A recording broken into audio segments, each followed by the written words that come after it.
In crunchy layers, creamy cheese. Malkist can't resist. सरकार द्वारा लाई गई अग्निपथ योजना के विरोध में राष्ट्रीय लोकदल के राष्ट्रीय अध्यक्ष जयंत चौधरी बिजनौर पहुंचे। कार्यक्रम को संबोधित किया। पंचायत में जयंत चौधरी ने बतौर मुख्य अतिथि के रूप में शिरकत की, जहां पर युवा राष्ट्रीय लोकदल के तमाम कार्यकर्ता व किसानों ने पंचायत को अपना समर्थन दिया। गौरतलब है कि सरकार द्वारा युवाओं के लिए अग्निपथ योजना लाई गई थी, जिसमें योजना आते ही देश भर में इसका विरोध प्रदर्शन देखने को मिला। हालांकि कहीं कहीं आगजनी तक हुई। इसी बीच आज बिजनौर में एक निजी बैंक्वेट हॉल में राष्ट्रीय लोकदल के कार्यकर्ताओं ने युवा पंचायत का आयोजन किया, जिसमें राष्ट्रीय लोकदल के राष्ट्रीय अध्यक्ष जयंत चौधरी ने बतौर मुख्य अतिथि के रूप में शिरकत की और अग्निपथ योजना का विरोध करते हुए तत्काल योजना को वापस लेने की मांग की। बातचीत में जयंत चौधरी ने भाजपा सरकार पर निशाना साधते हुए कहा, भाजपा ने देश के युवाओं को बेरोजगार करके सड़क पर ला खड़ा कर दिया। वर्तमान में सरकार किसान विरोधी बन बैठी है। पंचायत में आरएलडी की युवा नेताओं ने बढ़ चढ़ कर हिस्सा लिया। अग्निपथ योजना को वापस लेने की मांग की। भाजपा सरकार संविधान से हटकर काम कर रही है। प्रदेश में सीएम योगी के नेतृत्व में चल रहे बुलडोजर पर भी जयंत चौधरी ने बताया कि गरीब लोगों के मकानों को गलत तरीके से तोड़ा जा रहा है, जो पूरी तरीके से गलत है। जब कोई सुधार होता है तो जनता को समझाने की जरूरत नहीं। आप जिनके लिए कानून ला रहे हो, उन्हें अगर आपको समझाना पड़ रहा है तो वाकई सुधार नहीं है। ये दमनकारी योजना आपकी नीति है, उसकी कोई स्वीकार्यता नहीं बन पा रही। लोगों को आसान सी बात समझ नहीं आ रही कि पहले जो 15 साल 17 साल नौकरी कर लेता था, उसके बाद उसको पेंशन मिलती थी, सारी सुविधाएं मिलती थी। आप उस पर कैंची चला रहे हो, सुविधाएं काट रहे हो और फिर उसे बताना चाह रहे हो कि हमने अच्छा काम आपके लिए किया।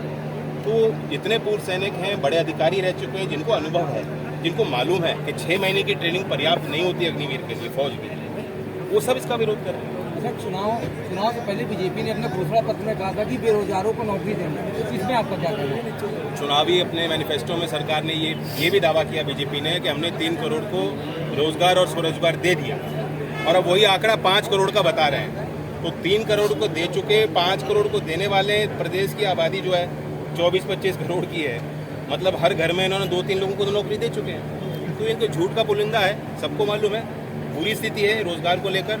अगर बुरे हालात नहीं होते तो आपने देखा कि ग्रुप डी ग्रुप सी की नौकरियां निकलती हैं, बड़े पढ़े लिखे लोग आवेदन करते हैं, पोस्ट 10 होती हैं और आवेदन करने वाले हजारों में होते हैं। ऐसा क्यों? अच्छा, माफियाओं पर बुलडोजर चल रहा है, क्या इससे आप नया इत्तेफाक रखते हैं कि ये गलत है?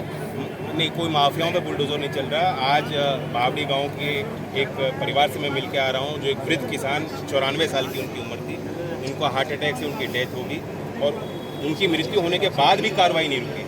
अधिकारी बुलडोजर चलाते रहे, परिवार वाले उनको संभालते रहे और उनके घर पे बुलडोजर चलता रहा। तो अमानवीय व्यवहार है। सरकार को कानून के तहत चलना चाहिए, संविधान के तहत चलना चाहिए। सुप्रीम कोर्ट ने भी इनको लताड़ा है, लेकिन ये अभी भी बात नहीं आ रही। अच्छा, चेंज अगर ये अग्निपथ योजना को वापस नहीं लेती सेंट्रल गवर्नमेंट, तो क्या किसान आंदोलन की तरह ये चलेगा आंदोलन? देखिए, आंदोलन मुद्दों पे होता है, ये बहुत बड़ा मुद्दा है। इस मुद्दे पे जनता ही तय करेगी कि अगला पड़ाव क्या हो।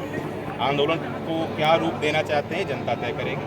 हम पंचायत कर रहे हैं, हम अपने प्रस्ताव जनता के बीच रख रहे हैं। हमें अभी इस आंदोलन को बड़ी गति मिली है, समर्थन मिला है। ऐसे समय पे जब कोई पॉलिटिकल पार्टी काम नहीं कर रही, हम लोग जमीन पर हैं और मुझे पूरा विश्वास है कि हम इतना दबाव बनाएंगे कि ये योजना रद्द हो। जयंत जी, बीजेपी और सरकार के लोग कह रहे हैं कि हमारी जो सरकार है वो किसान हितैषी सरकार है, तो क्या आपको लगता है कि बिल्कुल आय दुगनी हो गई और 15-15 लाख सबके खाते में आ गए और 14 दिन में गन्ने का भुगतान हो गया और किसी किसान के उत्तर प्रदेश में बिजली का बिल नहीं आ रहा। इन चारों पॉइंट पे आप तहकीकात कर लो, कितनी सच्चाई, दूध का दूध पानी का पानी।